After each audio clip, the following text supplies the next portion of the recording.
Today, I will not just show you how to play a nation, but also set myself a few challenges to make it fun. Some challenges will be reasonable, others not. Today's nation of choosing is the Teutonic Order. This nation has two paths: a Crusader Horde path, where you can unite the steppes with a fast cavalry-based army, and the Prussian path, where you become one of the strongest formidable nations in the first few years of the game.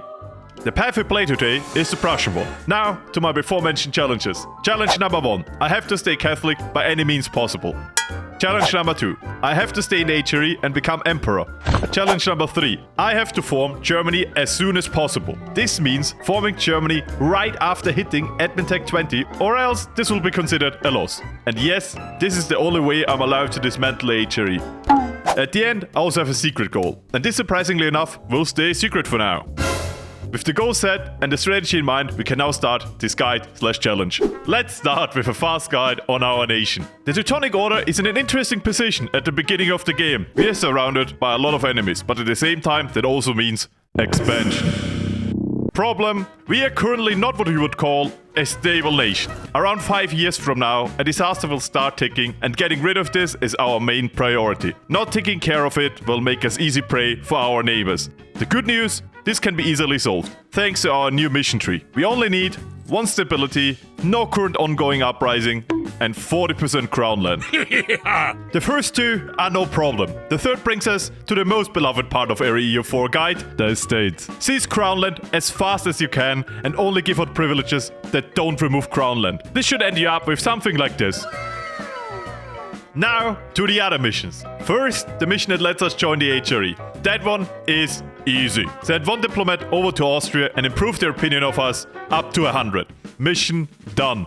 At this point, I also like to send a diplomat over to Bohemia to request an alliance. Thanks God, the AI is stupid and always will say yes. Next, the Livonian alliance. This mission has 2 ways to be completed.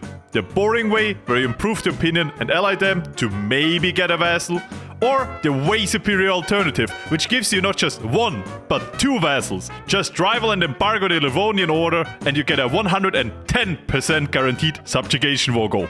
You can also go down the diplomatic path, but if you do that, I advise you to use the absolute secret and forbidden jutsu of EU4 gaming: time traveling. To make it work, click the diplomatic subjugation event, and if luck didn't go your way, pause the game immediately. Now, concentrate on the flow of time. Charge it into your body and lead it into your fingertips. Once you feel charged enough with the cosmic energy, press the buttons Alt and F4 as fast as you can. This impact of cosmic energy will now crash the game and revert time. Now, reopen the game, and if luck still doesn't go your way, repeat. I recommend only doing this 5 times a day. Otherwise, you might see side effects like hair loss and the need to talk about alternative historical events. There is a reason why I don't do it anymore. The last of the first missions is about building up your military and getting a military advisor. In return, you get nice military buffs. For the early wars, very good. It's especially helpful if you roll like me, generals with the competence of a leaf blower. And for the first war, we need an absolute gigajet to lead this army. So let's see if that works out. It didn't. Hiring a random military advisor and building a free company, which by the way isn't free, scam, should do the trick. With the army done, let's talk about the navy. Do nothing with the navy. The navy stays in the port. I lost my lightships way too many times in the first war against the Livonian Order. I don't even want to admit how many times it actually was. Talking about it, the first war should be easy. Just walk in there, siege, and then vassalize both war participants. In my case, they got very close to sieging down my fort, so I had to head down and fight them. That actually turned out as a blessing in disguise, because their now weakened state meant that Novgorod felt strong enough to declare war on them. If you don't know why this is good, let me explain to you a game mechanic. If you vassalize a nation that is currently being attacked by another nation, you inherit their war and become the defender. This basically means very low aggressive expansion for the peace deal. This is good. While this war is going on, I reach 100 opinion with Austria and finish the Imperial Protection mission. This in return starts an incident in the HRE, in which the Emperor/Austria gets to decide if we get to join the HRE or not. The Emperor will always let you join the HRE, which is very important, because otherwise you can't progress down the rest of your mission tree. But back when I recorded this, I didn't know that yet. So I kinda skipped the heartbeat when this happened. Why does it say the Emperor is in favor of this one? Oh no. Not that he kicks me out now. Okay, no, it just changed his opinion. Now that the war is won, and thanks to the help of Muscovy, I got to vassalize this nation too. 3 vassals after 1 war declaration. You know what? I call this one a win. By the way, you can start using your light ships now. They should be safe. For now. Finishing these wars also allows us to finish the last mission in our mission tree before we go to war against Poland. Talking about the war against Poland, it was very painful. So, context. Even though Poland didn't get a PO over Lithuania, they got them as an ally. But not just them. Sweden too, which is already independent. I thought this would be an easy war. Just go over to Sweden, peace them out, and then take care of Poland. I mean, I did exactly that, but it's way easier said than done, because what I forgot is that Sweden has one of the best starting military ideas. While the minus 15% mercenary maintenance seems decent at best, the plus 20% infantry compatibility is completely broken. My armies melted when I touched them, so I decided to play the largest game of cat and mouse. Just walk around their armies and carpet siege the nation and capital. It worked, but I didn't have much manpower left for the war against Poland. And while my fighting in the north was going on, my ally Bohemia dropped me and left the war. Good news, luck was definitely on my side now. I crushed the now also weakened Polish forces and peaced out with a large portion of their land. With the war now done, we can complete the mission that let us choose a path. I went down the Prussian one because... And thanks to good relations with my estates, I was able to finish the Order and the Empire mission really fast. This will let you immediately form Prussia and gives you 3 different mission paths you can choose from. The first, where you want to unite the HRE diplomatically. The second, where you want to unite Germany via conquest. And the last, where you leave the HRE and expand east. What? We of course had an obvious choice here, uniting the HRE diplomatically. Why this one, you might ask me now? Because the missions are just way better and I have to become the Emperor anyways. The German path might give you an AE reduction and claims, but the reduction is temporary and claims are cheap to make. A combination of the Prussian idea set and espionage ideas gives us a better effect, and that effect stays forever. The Unite the HRE choice, on the other hand, gives us a subjugation war goal on all of Brandenburg, plus amazing missions that are not just claims and actually give us good modifiers. So, now that Prussia is formed, let's talk about the challenges again. To complete the first challenge, I have to become Emperor. Problem? We're not a monarchy and only monarchies can become the Emperor. Solution? Our new and improved HRE missions. Secularized Prussia allows us to change from a theocracy to a monarchy, but before we can get there, we have to finish a few other missions and get Admin Tech 10. But for now, let's finish the missions we can. First, subjugate Brandenburg. I mean, this mission is pretty much straightforward, and thanks to our subjugation war goal, it's also pretty easy to pull off. Improve our relations needs us to be over 150 opinion with 5 vassals or allies. And for becoming an elector, we have to... Okay, maybe I don't have to explain this. But becoming an elector is actually tricky, but I got a decision that helps me. The game gives you 2 ways to become an elector via decision. Firstly, you need to have an elector as a vassal.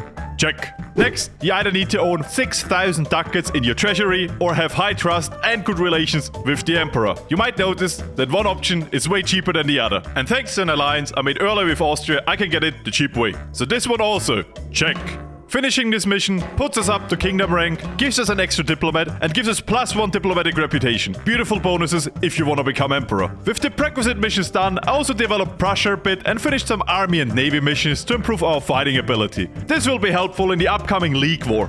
Once I reached Admin Tech 10, I was able to finish the last mission we needed to become emperor. As mentioned, this mission turns us from a theocracy into a monarchy, but also gives us some other nice bonuses. The best effect is actually hidden in the event you get after finishing the mission. This event allows you to get the Prussian government form, normally only reserved for religions like Protestant or Reformed, if there wasn't a slight problem. Okay, let's try it out. Cool, it doesn't work. Yeah, it's bugged. After a while, the filthy Protestant Reformation started and the League started to form. While the upcoming League War was slowly brewing up, I used my amazing diplomatic skill and became Emperor of the HRE. This allows me to check up my first set challenge.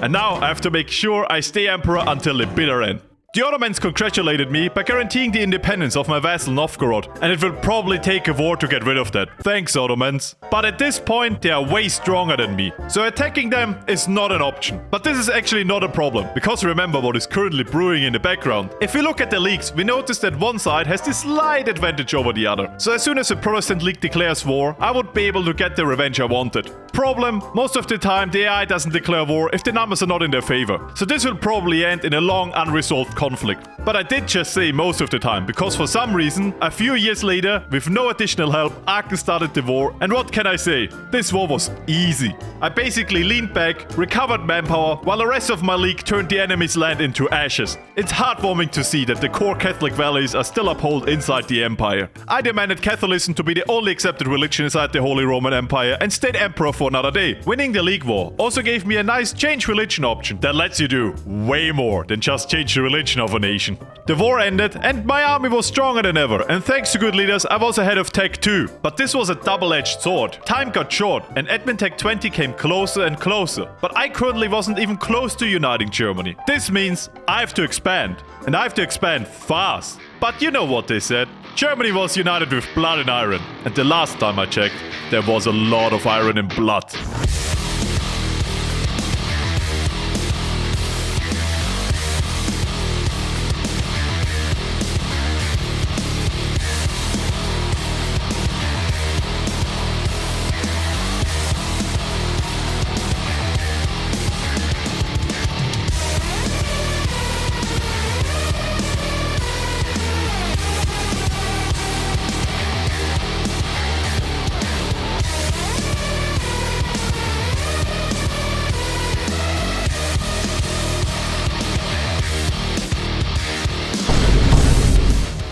I became emperor, formed Germany, and stayed Catholic. The challenges were complete, but something felt off. An emptiness that still hasn't been resolved. It was a challenge, but at the same time, I felt like I could have done more if I just went down a different path. So, what if I didn't unite Germany with blood and iron? What if I tried to work more diplomatically and resolve the empire's issues instead of exploiting them? Some of you already might guess where this is heading. I want to unite the Holy Roman Empire. Does this make us stronger than Germany would? No.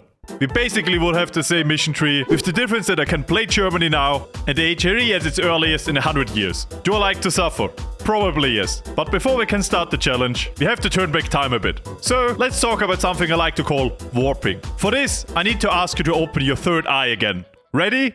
Okay, when you play in Iron Man, the game will always automatically create a backup file for you. So if something majorly goes wrong, you can just load your backup file and don't lose all of your progress because the game decided to corrupt its save file. But if you play the backup file, the game will create another backup file and call it backup, with the core save file untouched. With that knowledge in mind, you can basically create parallel universes to your core game file without losing the Iron Man status. So, I did exactly that. This means I created an alternative reality where the HRE doesn't exist and a reality where it still does. To get back now, I will now focus my energy on my inner chakras and warp myself into the reality where the HRE is still around. Okay, we're back. Where was I? Oh yeah, the secret challenge. I knew uniting Germany and dismantling the HRE at the same time wouldn't be enough to give me the gamer tingle that I so desperately crave for. So I decided to not dismantle but unite the HRE. This led me down a very interesting path where exploits have been discovered, but more on that later. The first step was to get rid of the Reformation centers and unite the Holy Roman Empire under the one and only Catholic faith again. With the right RNG, this is very easy, because you can force convert nations via peace deal, if the nation is small enough. This action turns the capital of the nation to your faith. Centers of Reformation despawn if the province gets converted. This together means if you force convert a small enough nation that has a center of Reformation in the capital city, the center of Reformation gets removed. So with the right RNG, this is a very easy dealt with problem, because the centers of Reformation don't come back. Let's see where mine spawned. Holy Jesus. What is that? What the f*** is that? I have mixed feelings about this. Step by step, I slowly started to convert provinces inside the HRE back to the Catholic faith. Either diplomatically, or if that failed, Yeah, boy.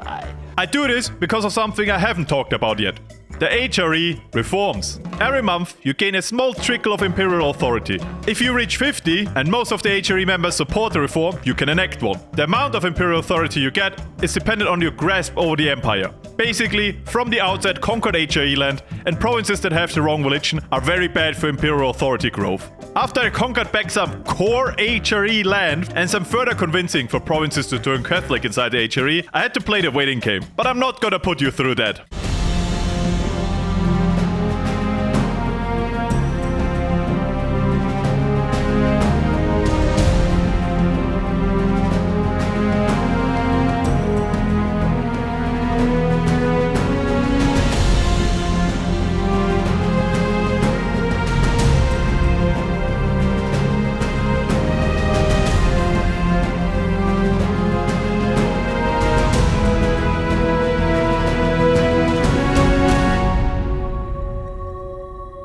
While I was getting closer and closer to the final reform, the French started to invent something brand new to change the political landscape of Europe forever. The guillotine. No, wait. The revolution. This was bad for our empire, because this political movement was the opposite of what I wanted. After a while, the revolution started to spread in the HRE too, and I had to choose a side. Do I defend the rights of the people and give them their freedom, or do I defend the values of the empire and create a centralized authoritarian state? I mean, you know where this is going. While I was busy taking care of internal matters, the Ottomans decided it is a good time to attack the HRE and take some land. Because the HRE member was only an ally in the war, I couldn't defend them, so I had to take a more direct approach. You have to know, at this point I was very deep into my mission tree and idea set. And we know, Prussia is not known for the good diplomatic idea set. So I attacked and crushed the Ottomans. 3 times. For good measure. And after all of that, it was finally done. And a button was ready to be pressed. Unite the HRE. I couldn't believe it. At this point in the game, I was recording for 11 hours and I wasn't even sure if I was dreaming or not. Because uniting the HRE was a spontaneous and stupid idea I had right before forming Germany. But there it was. Finally. I clicked the button and learned that also all my normal vassals have been added to the HRE and were annexed by this decision. Interesting fact I didn't know about and very exploitable. But that has to wait for another video. I've been Florius, and you have been spending too much time on this video without liking it. Have a great day, and see you next video.